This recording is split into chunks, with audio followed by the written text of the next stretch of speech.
Ahora sí.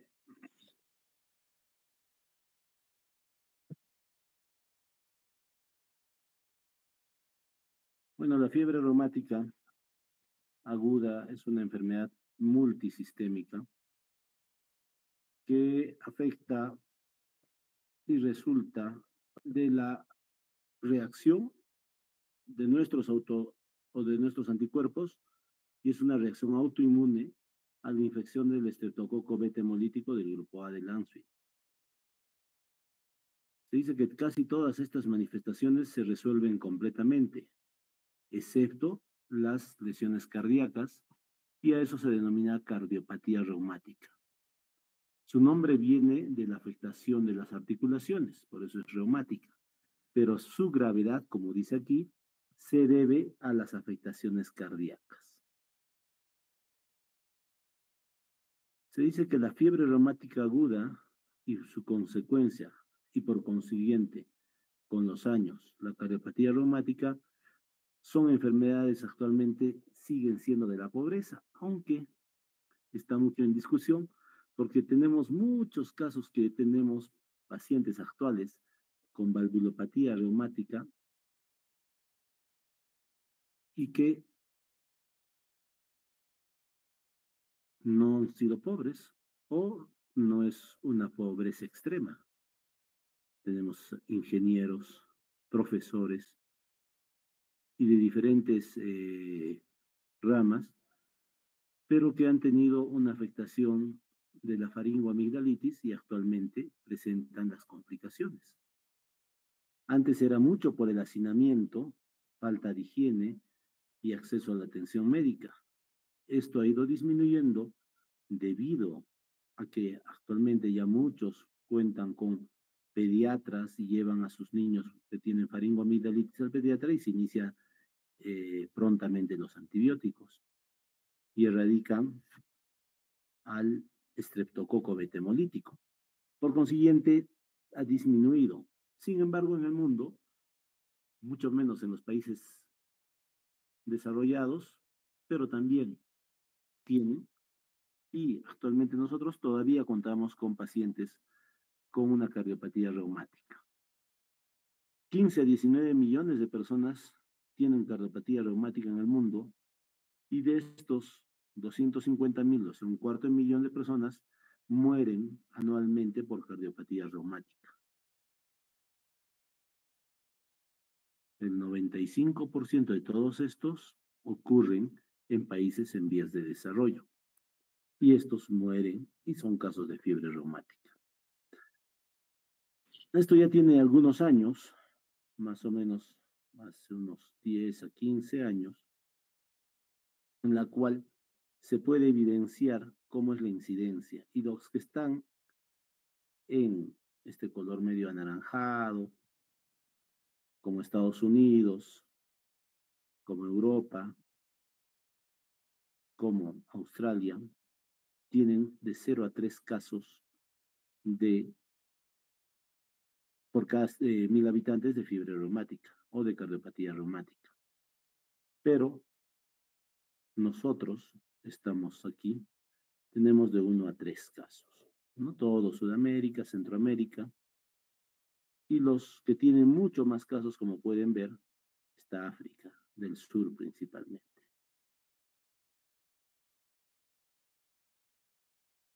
La fiebre reumática aguda se produce entre los 5 a 15 años de edad. Es muy raro que sea más allá de los 30 años.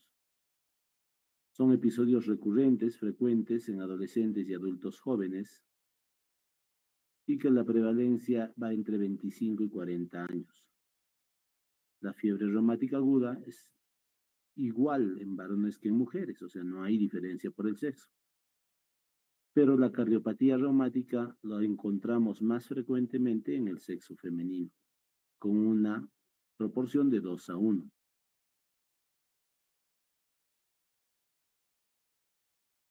El expuesto al estreptococo beta hemolítico puede tener factores de riesgo, como hemos dicho, la pobreza, la residencia rural, la falta de asistencia médica, las condiciones menores de salubridad.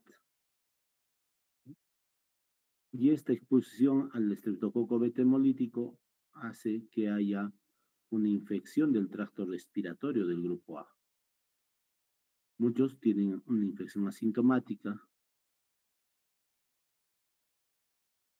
y algunos están diagnosticados inadecuadamente, ¿no?, para el tratamiento de una faringitis estreptocócica, o unos han fallado el tratamiento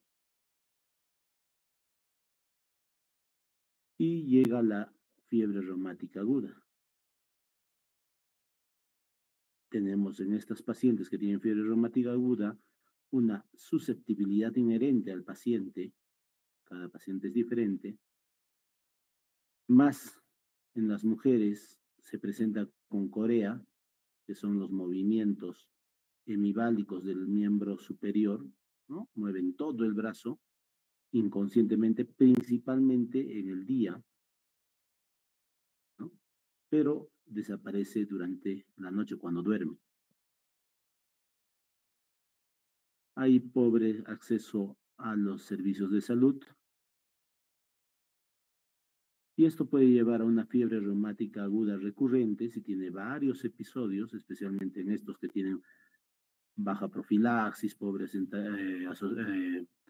asistencia a servicios de salud, los que viven en hacinamiento, algunos que son asintomáticos o con un no diagnosticado de fiebre reumática, y con los años puede llevar a la enfermedad cardíaca reumática. Y si esto no tratamos adecuadamente, la valvulopatía reumática, que afecta principalmente, va a producir a falla cardíaca o endocarditis, y posteriormente va a necesitar cirugía y recambio valvular. Bueno, tenemos unas oportunidades para intervención. Bueno, la base buena y evidencia que tenemos es el desarrollo económico, las mejores condiciones de vida, disminuyen la cantidad de fiebre reumática, mejores diagnósticos y tratamientos para los pacientes con faringoamigdalitis, mejores accesos de salud y mejor profilaxis secundaria en los pacientes que ya han tenido fiebre reumática aguda o faringoamigdalitis supurada, o registro en programas o intervenciones en los servicios de salud primaria, en el cuidado de niños y en los programas de enfermedad no transmisibles, y mejores cuidados de salud al final. Mejores evaluaciones por los médicos, especialmente cuando ya tienen cardiopatía reumática, por los cardiólogos, y el reemplazo valvular por la cirugía cardíaca. Para esto tenemos la ecocardiografía, que nos ha ayudado enormemente. Recuerden que la ecocardiografía, su desarrollo está principalmente desde el año 2000, ¿no?, o un poco antes. Y bueno, pues tenemos que ha mejorado el diagnóstico de fiebre reumática aguda, de faringoamigdalitis, y han disminuido los casos. Dentro de la fisiopatología ya hemos dicho que hay una susceptibilidad de la persona, infecciones a repetición por estreptococo del grupo A, que lleva un primer episodio de fiebre reumática aguda, y si estas infecciones se repiten, pues van a llevar a la enfermedad reumática cardíaca. Para eso debe haber factores ambientales, especialmente el hacinamiento que hemos dicho, especialmente personas que viven muy juntas y andan infectando y reinfectando la faringoamigdalitis. El evento precipitante, que es la infección por este estreptococo del grupo A, y hay la relación molecular entre el estreptococo del grupo A, los antígenos y los tejidos del huésped. Ahí eso crea una exagerada respuesta autoinmune de las células T, que se confunden, esto por factores determinados genéticamente, y se confunden con la proteína M que tiene el estreptococo beta, ¿no?, y comienza a atacar a los lugares que tienen una estructura parecida a la proteína M, y esos son las articulaciones, la piel, el corazón y el cerebro. Esta es la famosa faringoamigdalitis, que tiene puntitos, algunos supurados, estos puntos blancos y los rojos. Y si esta faringoamigdalitis no se trata a tiempo y el paciente tiene una predisposición, va a generar la fiebre reumática aguda con la destrucción. Aquí tenemos imágenes de la válvula mitral, de la válvula aórtica, ¿no? Con afección de estas válvulas y la cardiopatía reumática. Esta es una ecocardiografía de un paciente que tuvo o tiene una cardiopatía reumática, tuvo una fiebre reumática aguda y después desarrolló una estenosis mitral en la que no se abre bien el velo anterior de la válvula mitral. Los que ya han hecho ecocardiografía con nosotros están rotando. Esta es la aurícula izquierda, esta es la válvula mitral, este es el ventrículo izquierdo, ventrículo derecho y esta es la aorta. La aorta se abre y sale la sangre. Y aquí la válvula mitral en un diástole debería abrirse el velo anterior hasta aquí, pero como hay una afectación, una carditis reumática, no se abre y hay una estenosis mitral. Aquí también una afectación valvular ecocardiogáfica. En la fiebre reumática aguda, lo que podemos encontrar es en el electrocardiograma un bloqueo AB de primer grado.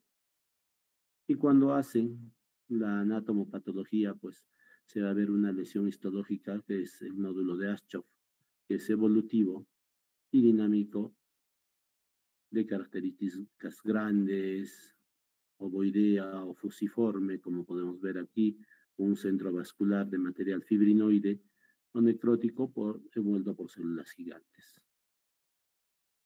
El cuadro clínico de la fiebre reumática aguda, pues hemos dicho, afectación principal y la que es más determinante y más dramática puede ser la afectación reumática, ¿no? De las grandes articulaciones, como son rodillas, tobillos, muñecas y codos, no tanto de las manos. Puede doler, puede haber artralgias, pero cuando hablamos de fiebre reumática aguda debemos afectar las grandes articulaciones. Y es una artritis migratoria en la cual se ven los anticuerpos inmunocomplejos. Hay una afectación de la piel y del tejido celular subcutáneo con los nódulos subcutáneos, o en tórax con el eritema multiforme, que es evanescente, que aparece por un tiempo y desaparece. Entonces, en 2015 se revisaron los criterios de Jones para la fiebre reumática aguda. En la endocarditis hemos visto los otros criterios, ¿no? De Duke, pero en estos de criterios de Jones. Pues, para todos los pacientes con evidencia de una infección precedente del estreptococo del grupo A betemolítico, el diagnóstico inicial de fiebre reumática aguda se hace con 2 criterios mayores o un mayor más 2 menores. Pero si es un paciente que ya tuvo una fiebre reumática, el criterio se hace con 2 criterios mayores, un mayor y 2 menores o 3 menores.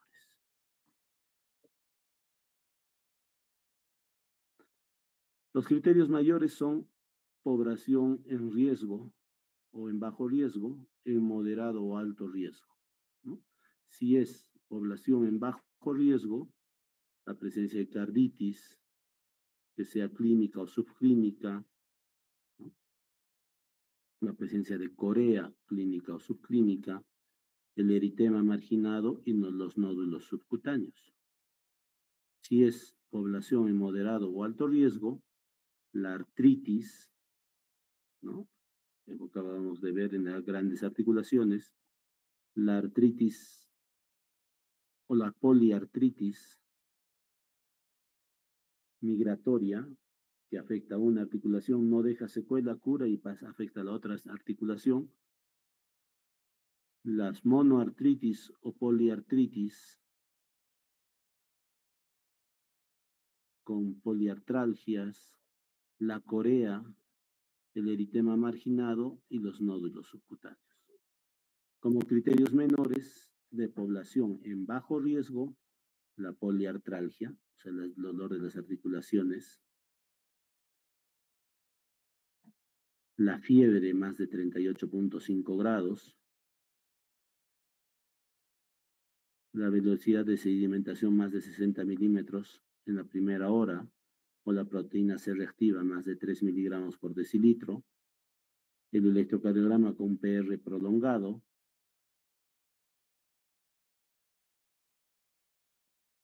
y en los pacientes de moderado riesgo o alto riesgo, la monoartralgia es un criterio menor, la fiebre más de 38 grados,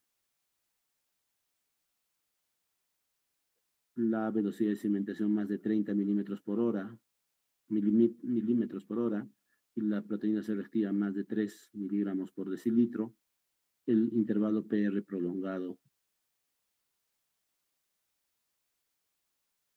Esto corregido por la edad y la variabilidad, ¿no?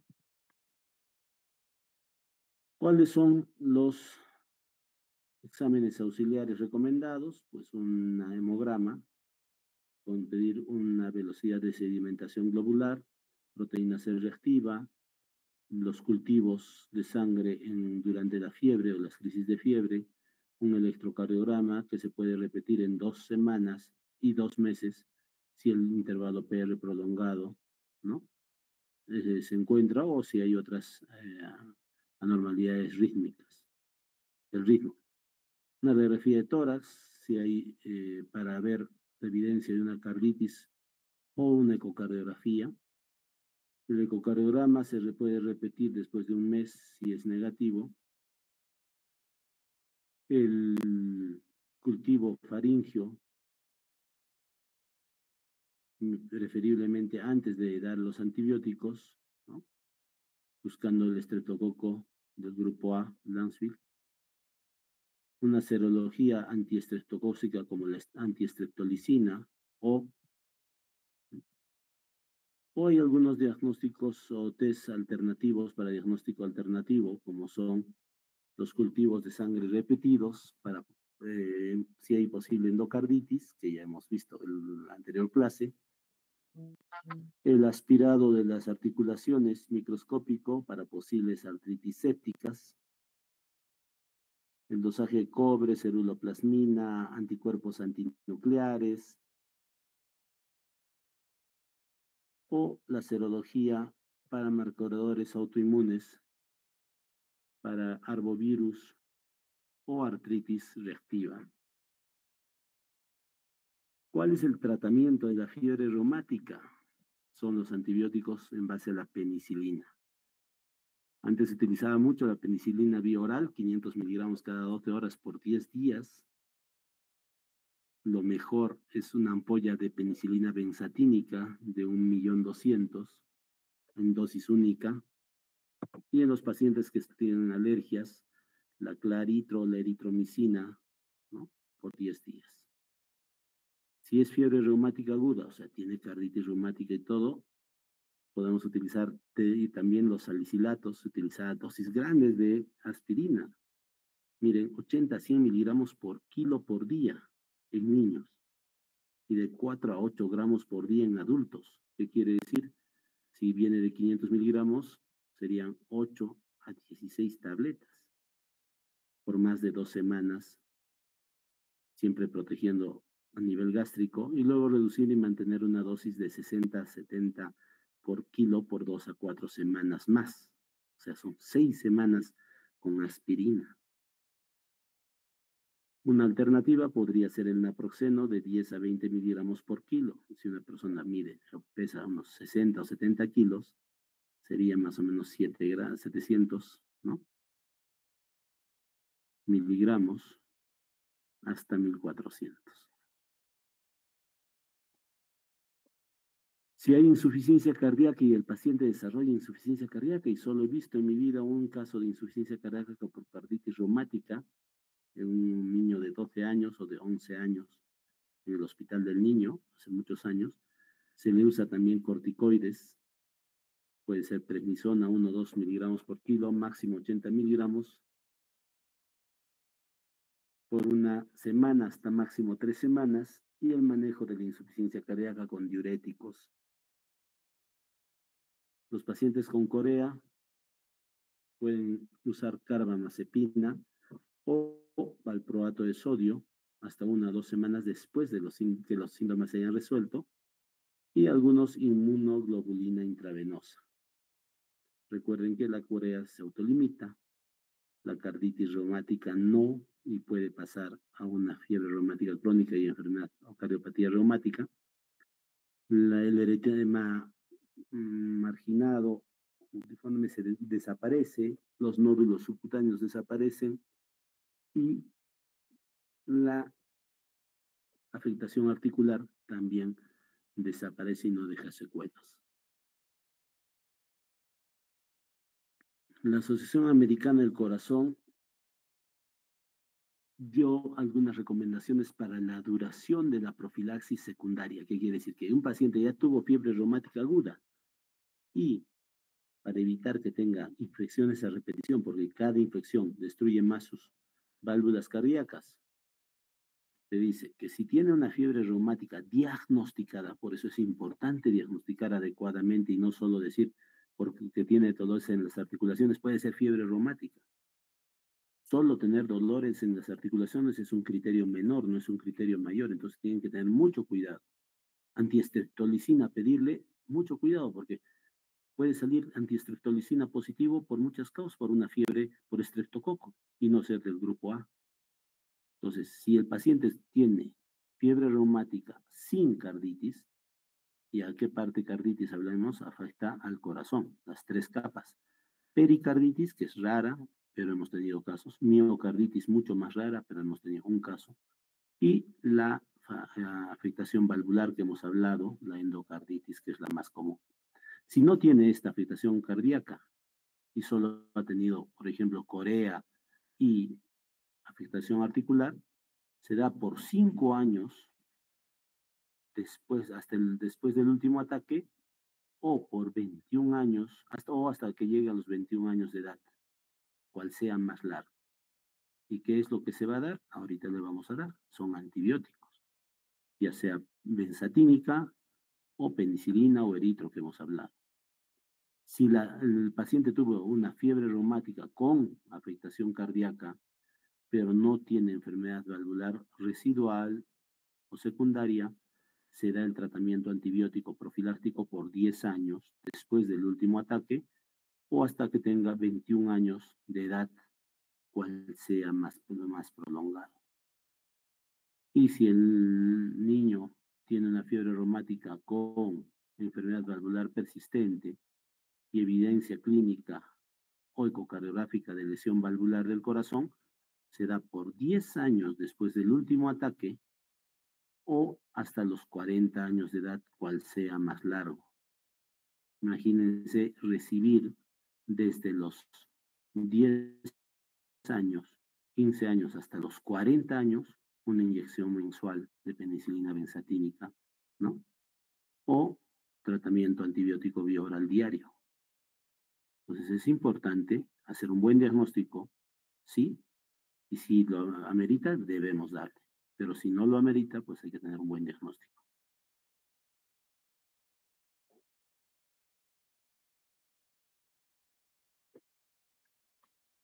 Y bueno, pues la profilaxis es penicilina benzatínica G de 1 millón cada 4 semanas, o sea, cada mes, o la penicilina B potásica bioral 250 miligramos 2 veces al día, o la sulfadiacina 1 gramo oral 1 vez al día.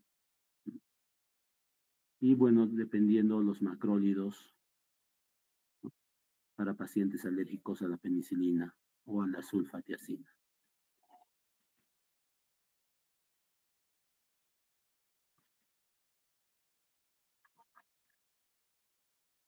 En el 2014 se habla también de nuevas guías y se habló de la fiebre reumática con carditis y enfermedad cardíaca valvular residual,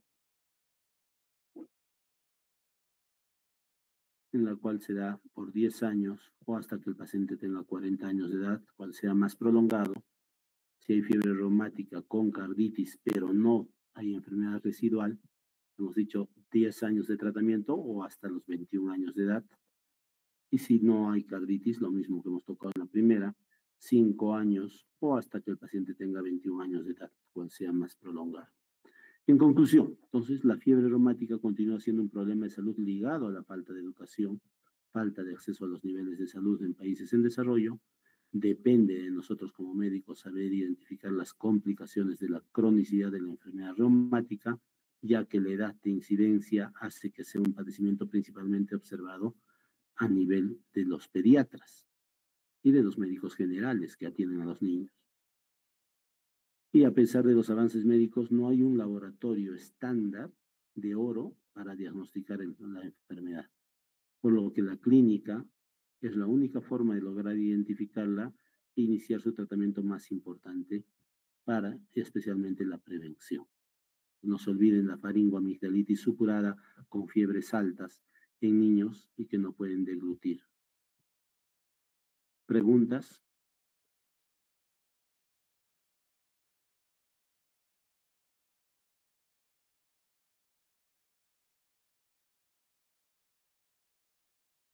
¿Me preguntas, chicos?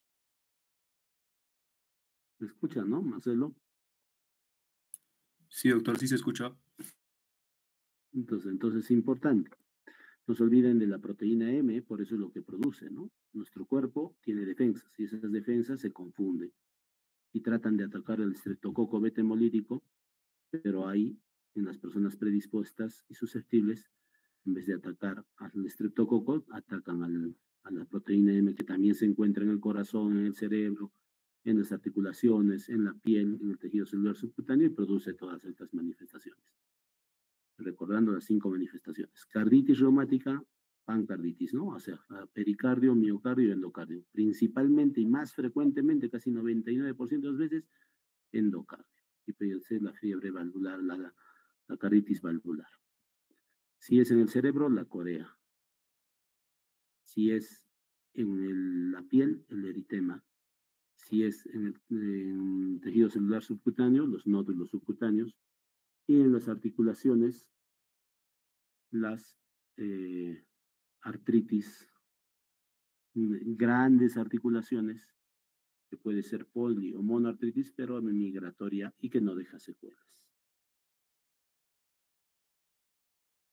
Y si afecta a las válvulas, pues la carditis reumática, la principal causa en nuestro medio de producir estenosis mitral, insuficiencia mitral. Se dice que es muy difícil que afecte solo a la válvula aórtica. O sea, si afecta a la válvula aórtica, tiene que ser asociado a valvulopatía mitral. Entonces sería mitroaórtica. Pero sí puede afectar solo a la válvula mitral. Mucho más raro a la tricúspide y casi nunca a la pulmonar. No hemos visto casos, pero podemos tener en cuenta. Si Doctor, afecta buenas a la... noches. ¿Sí? ¿Con quién? No los veo, Doctor, así es que buenas tienen... noches. Una Hola, dime. consulta, doctor. Entonces, dentro de los primeros exámenes que podríamos tomar serían sobre todo, bueno, aparte de la clínica, los inflamatorios y como tal, el gol estándar, ¿cuál sería, doctor? No hay, como hemos dicho en la última o penúltima diapositiva. Pese a la evolución de tanto de la medicina en tantos años, no hay un gol estándar para un examen auxiliar para hacer el diagnóstico de fiebre reumática. Y los exámenes auxiliares que debes tomar son los que hemos mencionado. Un hemograma, un BCG, una proteína C reactiva, si puedes es un cultivo faringio, ¿no? Si estás sospechando antes de iniciar el antibiótico, puedes hacer hasta hemocultivos después, pero cultivo faringio sería bueno antes de iniciar el antibiótico. El electrocardiograma, la ecocardiografía si estás sospechando.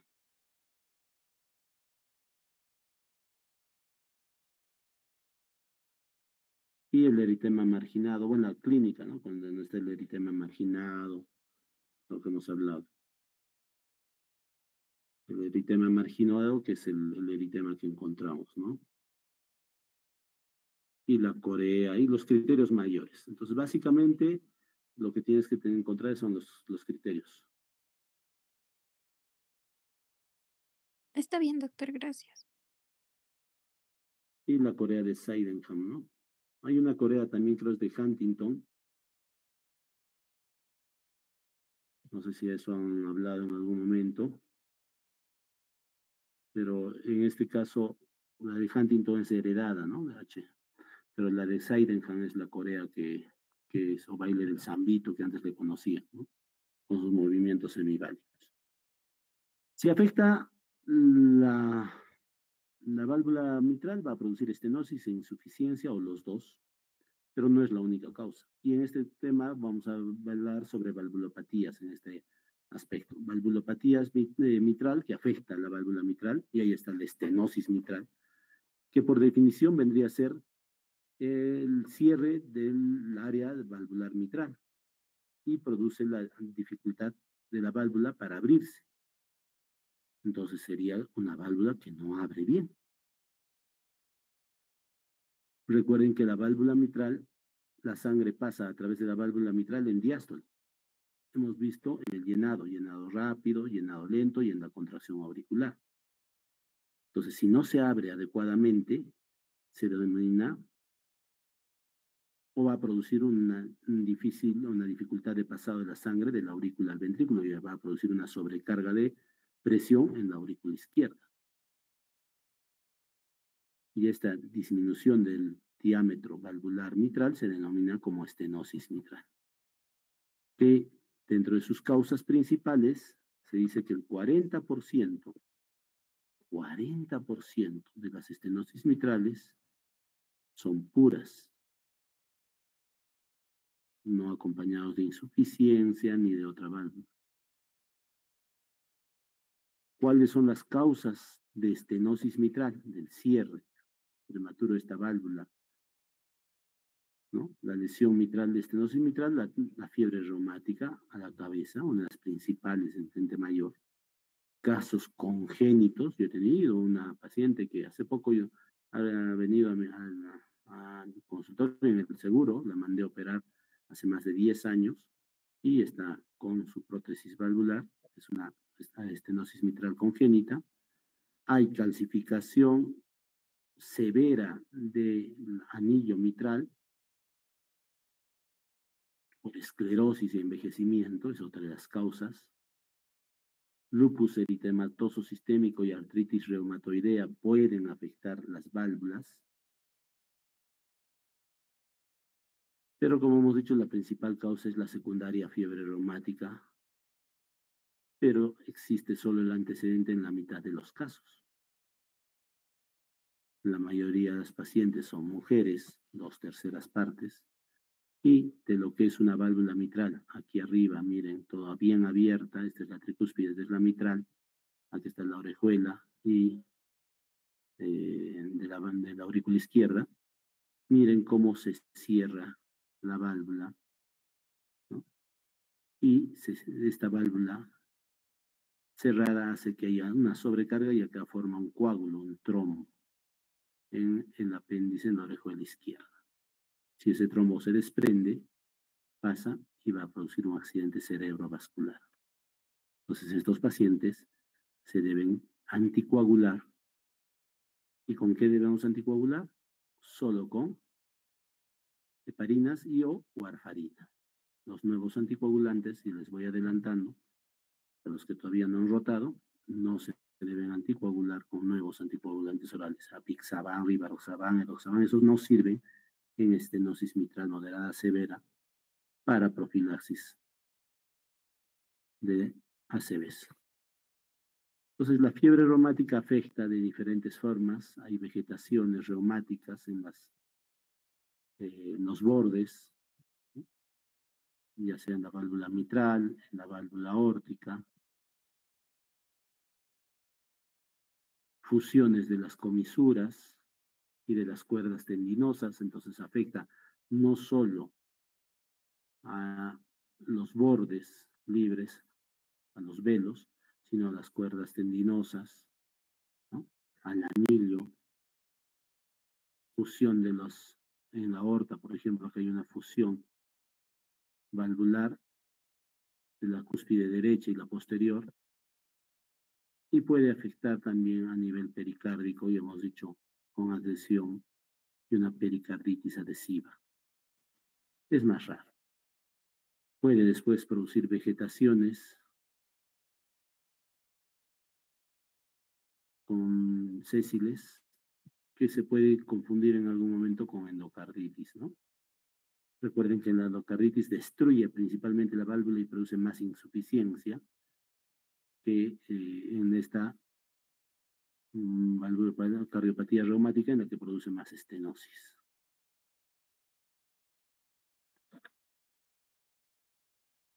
La patogenia de estenosis mitral, pues la presencia de nódulos pequeños compuestos de macrófagos y fibroblastos que se desarrollan en el borde valvular con engrosamiento de las comisuras, de las valvas, de los velos, de las cuerdas tendinosas y afecta hasta los músculos papilares en algunos casos. Porque la respuesta autoinmune lo produce. Entonces va a producir lesión de los músculos papilares, de las cuerdas tendinosas, de las valvas, de los velos. El área normal de una válvula mitral va de 4 a 6 centímetros cuadrados. Se dice que la estenosis leve, si es de 2 a 2.5 centímetros cuadrados, algunos dicen hasta 2.8. Estenosis moderada, si va de unos 6 a 2 centímetros cuadrados, según la última guía. Estenosis severa, de 1 a 1.5 centímetros cuadrados, y muy severa, menos de 1 centímetro cuadrado. Entonces, es lo que debemos recordar. Esto, ¿cómo se halla? Con ecocardiografía, ¿no? Entonces, si hay una estenosis mitral reumática, si está muy severa, menos de 1 centímetro cuadrado, y el paciente milagrosamente o inicialmente está asintomático, y la morfología de la válvula, no hay coágulo en la aurícula izquierda, ¿no? No hay regurgitación mitral, pues podríamos ir a un reparo de la válvula percutánea, ¿no? Con una comisuratomía por balón. Si no tiene síntomas, pues monitoreo periódico cada 3 meses. Y si tiene síntomas, pues después llevar al reemplazo de la válvula, ¿no? Si ya tiene la morfología y hay coágulo, pues es mejor reemplazar, operarlo y sacar, sea severa o muy severa, y esté sintomático, pues se debe ver cómo está. Si hay una lesión valvular con insuficiencia o tiene coágulos, pues es reemplazo de la válvula. Si no hay coágulos, si no hay insuficiencia, se puede hacer una comisurotomía con balón. Si el paciente está sintomático y es severo, pero hay una nueva enfermedad reumática y la morfología también. Si no, hay que monitorizar progresivamente y pensar en algún momento de llevarlo a un procedimiento de abrir la válvula. ¿Cuál es la fisiopatología? Si se cierra la válvula, ¿qué va a producir? Aumento de la presión hacia la aurícula izquierda y bajo gasto hacia el ventrículo izquierdo. Entonces, a nivel anterógrado, disminuye el gasto, disminuye la cantidad de volumen de sangre que pasa de la aurícula al ventrículo, y el ventrículo izquierdo va a tener menos volumen de sangre para bombear. ¿Y esto qué va a producir? Si es muy severo, pues va a producir signos de bajo gasto, ¿no? No va a llegar sangre a los músculos, va a producir mialgias, fatiga muscular. Si no llega sangre y sería muy severo a la piel, pues ya signos de falla, piel fría, ¿no? Oliguria, porque no llegan los riñones, todo lo que hemos hablado en falla anterograda del ventrículo izquierdo. Y retrógrado, hacia atrás, aumenta la presión en la aurícula izquierda, aumenta la presión y proporciona al grado de estenosis. Si es más severo, más presión en la aurícula izquierda y puede llegar a que lo normal es 3, 5, hasta 7, hasta 35 a 40 milímetros de mercurio. Puede haber una gradiente de presión diastólica a través de la válvula mitral y en la diástole pasiva va a disminuir el paso de la sangre Entonces no hay una fase de llenado rápido ventricular y la diástole activa pues va a aumentar la gradiente y va a disminuir el llenado ventricular y por lo consiguiente va a disminuir el gasto cardíaco. Si aumenta la presión en la aurícula izquierda, pues va a producir aumento de la presión veno-capilar pulmonar con edema agudo de pulmón si llega a más de 35 milímetros de mercurio, disminuye la velocidad de la circulación arteriocapilar pulmonar y disminuye el paso del líquido al intersticio, aumenta la resistencia con el tiempo, hipertrofia del endotelio de las arterias y de los capilares pulmonares con hipertensión pulmonar reactiva y aumento de la contracción del ventrículo derecho. Entonces va a haber hipertensión pulmonar. Si hay hipertensión de la arteria pulmonar, hay dilatación del anillo de la válvula pulmonar e insuficiencia pulmonar de la válvula pulmonar. Si hay una sobrecarga sistólica del ventrículo derecho, hay una dilatación de la cavidad y del anillo tricuspidio y va a producir una insuficiencia de la válvula tricuspidia y va a producir signos de falla derecha con dilatación e ingurgitación yugular, reflujo hepatoyugular, eh, hepatomegalia, compromiso hepático, hipertensión portal, edema en miembros inferiores, ascitis. ¿Cuál es el cuadro clínico de la estenosis mitral? Pues la disnea. Hay disnea de esfuerzo, hay ortopnia y disnea paroxística nocturna, si está en casos muy avanzados. Hemos dicho la fatiga muscular porque no tiene buen gasto cardíaco. Puede haber hemoptisis por la ruptura de las venas bronquiales, bronquitis crónica por edema de la mucosa, dolor torácico con hipertensión pulmonar y palpitaciones si hay fibrilación auricular. Entonces, estas serían las características: disnea, fatiga, puede haber hemoptisis, dolor torácico, palpitaciones y ya ACV si es que hace fibrilación auricular, ¿no? ¿Cuáles son los factores precipitantes del edema agudo de pulmón? La fibrilación auricular no controlada, el embarazo, el ejercicio físico, la infección, las neumonías principalmente, el estrés y algunas anestesias. Y este es un electrocardiograma, como pueden ver, sin onda P, en la cual hay una fibrilación auricular, ¿no?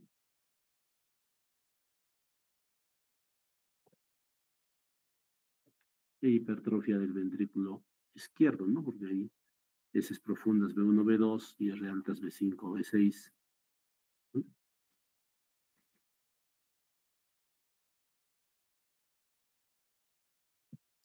Si el paciente desarrolla ya hipertensión pulmonar con los meses, años, va a haber insuficiencia tricuspidia funcional, dolor hepático, ya hemos dicho, por hepatomegalia, eso se llama angina hepática, con el esfuerzo, ascitis y edema de miembros inferiores. En la radiografía puedes ver una dilatación de la aurícula izquierda, que si acá lo están haciendo como un esquema, si esto lo ves aquí, miren la aurícula izquierda como se ha casi calcificado sus paredes, ¿no? Y hay un aumento del cono de la pulmonar, hay hipertensión pulmonar. Pero doctor, ¿no hay cardiomegalia importante? Claro, porque el ventrículo izquierdo no está comprometido. Si es una estenosis mitral severa y solo es pura, no tiene insuficiencia, pues el ventrículo izquierdo está chiquito, no se dilata, pero sí la aurícula y la hipertensión pulmonar. Síntomas por compresión del crecimiento de la aurícula izquierda, pues si comprime el nervio laríngeo recurrente, va a producir disfonía, y eso se llama el signo de Horner. Si comprime el esófago, va a producir disfagia, dolor a la deglución, odinofagia y dificultad a la deglución. Si afecta el bronquio principal izquierdo, colapso pulmonar izquierdo. Y miren aquí, esta es la aurícula izquierda, este es el esófago, y cómo comprime contra la columna al esófago y a producir odinofagia y disfagia, ¿no? Dificultad al pasar los alimentos y dolor. Si comprime el bronquio, pues que está cerca del bronquio, lo que hemos dicho, va a producir colapso pulmonar izquierdo. Y aquí está la foto de la parte posterior del corazón. Este es el lado izquierdo del pulmón, este es el pulmón al lado derecho. Y si compromiso del bronquio, pues va a producir este colapso. Aquí está el nervio laringeo recurrente. Y como si la aurícula izquierda comprime, va a producir la disfonía y va a producir el síndrome del signo de Horner, que lo estamos viendo, ¿no? La disfonía, va a hablar diferente. Si hay estenosis mitral y se forman coágulos, pueden haber embolismos sistémicos en el 10 a 30%, que se desarrollan formos trombos ante la fibrilación auricular, ante el bajo gasto o ante la aurícula izquierda dilatada. No necesita solo tener fibrilación para hacer el embolismo.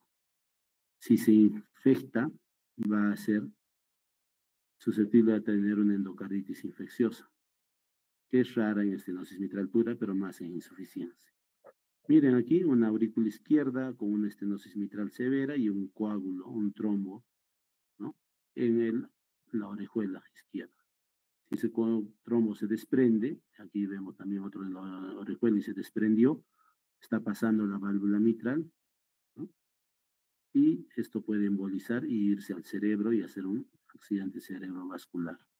Puede irse al corazón y dar un infarto más chiquito, pero tendría que entrar a la arteria coronaria, pero hemos visto casos, o infartos esplénicos, o infartos renales, o émbolos a miembros inferiores o superiores, ¿no? Entonces hay que tener cuidado. Y miren aquí, según Éter, un gráfico en el cual se ve una gran cantidad de trombos en toda la aurícula izquierda. El cuadro clínico, pues tenemos la fascia mitral en alas de mariposa, con un poco de los surcos, un poco de palidez y un eritema en los labios, ¿no? La fascia mitral. Tiene un nombre, ahorita no me estoy acordando el nombre de la fascia mitral. Corbizat, si no mal recuerdo. En la clínica, en semio siempre enseñamos el ritmo de Duro-Fiet, que en realidad, ¿qué es? El primer ruido intenso, cuando no están las válvulas calcificadas y están móviles, primer ruido intenso, un chasquido de apertura y un soplo diastólico, mesodiastólico de retumbo o rodamiento mitral. Y si es que está en ritmo sinusal, puede haber un soplo al final de la diástole por la contracción auricular. Entonces, este es el ritmo de Duro-Fiet. Primer ruido intenso, chasquido de apertura y el rodamiento mitral. Y puede haber un soplo al final de la diástole si está en sinusal. Entonces, lo que ustedes van a escuchar es un loop, drup, loop, drup, loop, drup, con el chasquido, con el rodamiento, y puede haber un aumento del soplo telediastólico.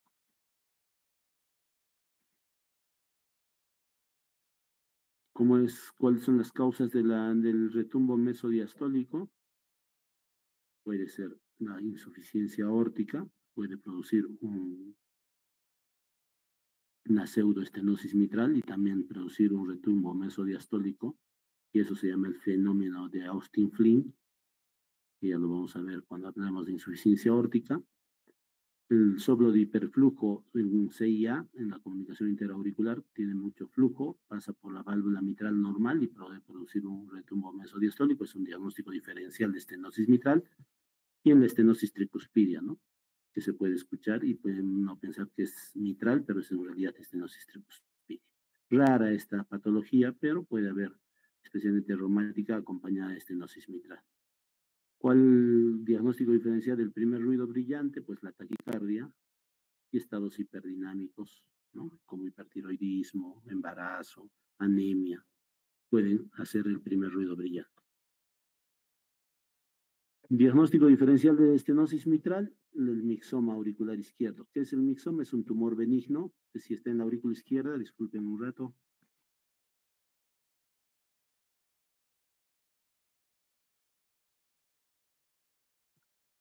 Continuamos. Si está en la aurícula izquierda un tumor grande y compromete el paso de sangre a través de la válvula mitral, pues se produce una estenosis mitral.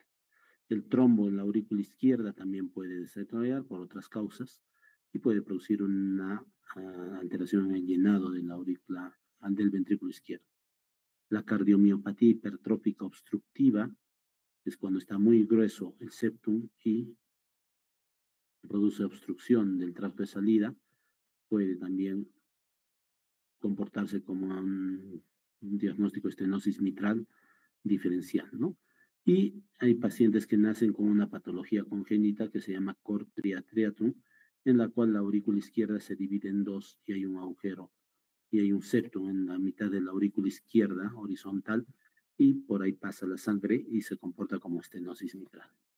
Entonces miren aquí, este es un mixoma, en este caso está en el lado derecho, pero si estuviera en el lado izquierdo, altera el paso de la sangre hacia el ventrículo y eso se comporta como una estenosis mitral.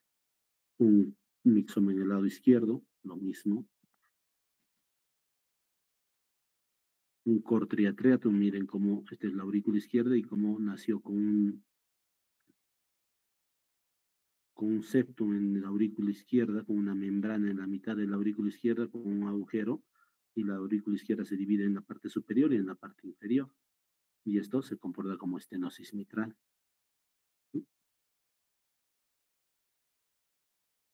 Y la cardiomiopatía hipertrófica, miren cómo es tan severo, grueso el corazón, que produce obstrucción de la salida. Y este está al revés, esta es la aurícula izquierda, y tan severo que no produce la salida, y hay obstrucción del tracto de salida y se comporta, ¿no? Como una patología mitral. En el electrocardiograma, ¿qué van a encontrar? La P mitral. Recuerden cuando hemos hecho electro, la P mitral, en derivación 2 como una M, la P mitral, y en derivación B1, el componente positivo chiquitito, pero el componente negativo hacia abajo grande. ¿No? Si es que hay ritmo sinusal. Si no, pues va a encontrar FA, fibrilación auricular. Va a haber hipertrofias del ventrículo derecho, si es con meses y hay hipertensión pulmonar, y el eje eléctrico hacia la derecha. El eje eléctrico hacia la derecha. Entonces, miren aquí, que podemos ver. Si hay estenosis mitral severa, miren el componente negativo, que está más grande, hay un bloqueo de rama derecha, y aquí en la P un poco no está tan hacia arriba, sino un poco más ancha. Es una P mitral, ¿no? Y aquí hacemos también un eje a la derecha, la R está hacia abajo en 1, en 2 pareciera una P pulmonar, más que mitral. En B1, miren, el componente positivo es chiquito, pero el componente negativo es grande. B2 no crece, B3, B4, B5, B6. Y un eje a la derecha, con una R alta. Aquí también un eje a la derecha, porque en 1 está hacia abajo, una P pulmonar, un crecimiento biauricular. Miren, el componente positivo en B1 está arriba, crecimiento de la aurícula derecha, el componente negativo está grande, crecimiento de la aurícula izquierda. Entonces tiene un crecimiento biauricular con una hipertrofia del ventrículo derecho, ondas R altas con T negativas en B1 y en B2, ¿no? Y el eje a la derecha. Entonces, es una estenosis mitral severa que ya ha producido hipertensión pulmonar y dilatación de las cavidades derechas. Se dice que la estenosis mitral es una de las causas más frecuentes de fibrilación auricular en pacientes jóvenes. Entonces, cuando tenemos un paciente joven, hay que hacerle un ecocardio para ver que no tenga una fibrilación auricular. O si tiene fibrilación auricular, que no tenga una estenosis mitral. Y en la radiografía de tórax, pues van a ver el crecimiento de la aurícula izquierda, que lo hemos visto en antes, calcificación de la válvula mitral en algunos casos, hipertensión venocapilar pulmonar, crecimiento de cavidades derechas, dilatación de la arteria pulmonar e hipertensión arterial pulmonar. Entonces, acá la aurícula izquierda grande, el cono de la pulmonar, hipertensión pulmonar, dilatación de la aurícula izquierda, también del ventrículo izquierdo aquí, pero más de la aurícula izquierda, el cono de la pulmonar, y aquí compresión del esófago que hemos visto. o acá con dilatación de la aurícula izquierda.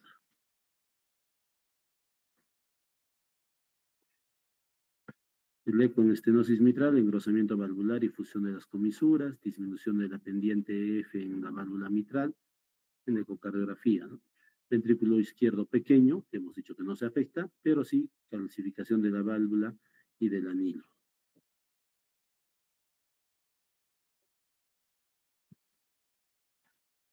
Y está, pues este es lo que hemos hablado, el velo anterior de la válvula mitral, que debería abrirse hasta acá, pero se abre en palo de hockey, algunos le dicen oreja de perro chusco, o sea, está caído, ¿no? En vez de estar levantadito. Y eso se ve aquí en la ecocardiografía.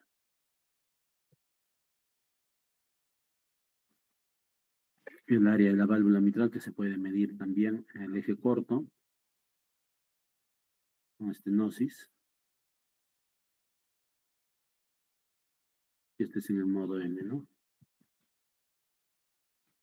Entonces acá hay una gran dilatación de la aurícula izquierda, esta es la válvula mitral, este es el ventrículo izquierdo, esta es la aurícula izquierda, está gran dilatada y la válvula está cerrada. O aquí si lo invertimos, aquí está la aurícula izquierda, y aquí está el ventrículo izquierdo y aquí está, ¿no? Con, esto se llama contraste espontáneo, ¿no? Parece que ya se va a formar un coágulo acá y es el contraste espontáneo.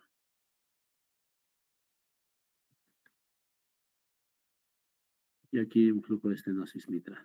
Bueno, cuando se lleva un cateterismo para una valvulopatomía previa o signos de otra valvulopatía, para síntomas de angina, para ver cómo están las arterias coronarias, puede ser que también tenga parte de la estenosis mitral por otra causa un cierre de las arterias coronarias, estenosis, y eso va a necesitar un cateterismo, signos de hipertensión arterial pulmonar severa o calcificación de la válvula mitral amerita un cateterismo. El tratamiento de inicial, pues lo ideal es beta bloqueadores. Si hay fibrilación, puedes utilizar digoxina, pero la idea es disminuir la frecuencia cardíaca para que no haya taquicardia. Ya hemos dicho que la FA es uno de los condicionantes que descompensan la estenosis mitral, entonces vamos a tener beta bloqueadores para mejorar la diástole. Diuréticos que reducen la precarga y la congestión pulmonar y la anticoagulación. Hemos dicho que si hay un embolismo previo, si hay una prótesis mitral o bajo gasto cardíaco o tiene FA con estenosis mitral moderada, hay que anticoagular. Solo con warfarina, ¿no? Con warfarina o heparina parenteral, pero en forma crónica con warfarina o cumarinas, ¿no? No con nuevos anticoagulantes orales. El intervencionismo se puede hacer una valvulopastía mitral, esto está creciendo a pasos agigantados últimamente, la cirugía o la plastía con balón, una valvulotomía mitral cerrada o la valvulotomía mitral abierta, o sea, abriendo el corazón.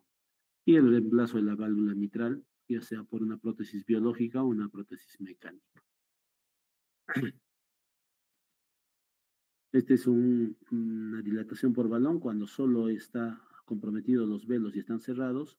Se puede poner con anestesia local por la femoral y por la vena, llegar al lado derecho del corazón, pasar por el septo interauricular, perforarlo, guiar con una guía y llegar a la altura de la válvula mitral, pintar, ponerlo el balón ahí, este es como un balón de Inoue se llama, y dilatar el balón y poco a poco va rompiendo la estenosis mitral, como se ve aquí, como se dilató, pero no se ve tan bonito como aquí gráfico, ¿no? Las cuatro, donde estamos. Pues aquí tienes que saber por dónde estás pasando, a la altura de la columna está el septum y después insuflas y dilatas y la estenosis mitral, esto es prevalvuloplastía, estaba cerrada y después de la valvuloplastía como se abrió la válvula, ¿no? Y cayeron las presiones. Bueno, pues el tratamiento, dieta hiposódica, evitar el sobrecarga de volumen, el reposo, evitar los ejercicios muy bruscos, profilaxis antimicrobiana para que no se infecte, beta bloqueadores diuréticos y el tratamiento quirúrgico, la plastía o el reemplazo de la válvula, ya sea por válvulas biológicas mecánicas o actualmente hay por entrando por la aorta ya también, se puede dejar una válvula aquí, tipo la TAVI, que vamos a ver en la aorta, en la mitral también. O sea, dejan una prótesis por vía percutánea dentro de la válvula mitral, que no es el caso ahorita, pero se puede hacer. Entonces, si tienes una estenosis mitral reumática y está muy severo, ya hemos dicho todo este cuadro, que si está asintomático o está asintomático, puedes hacer o la, el reemplazo percutáneo de la válvula mitral con gran indicación o con menor indicación, o la prótesis valvular mecánica o biológica, que también tiene indicaciones. ¿Preguntas, chicos?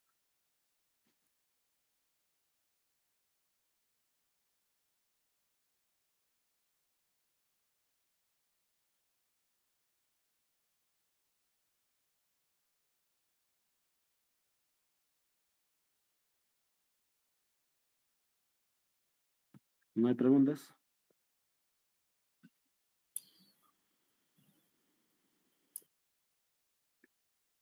Bueno, creo que nos podemos quedar aquí y ya después avanzamos en insuficiencia, valvulopatía aórtica y tricuspidia el miércoles, pero por lo menos no vamos a correr por el feriado que hemos tenido el día miércoles anterior, ¿no? Marcelo creo abandonado la reunión.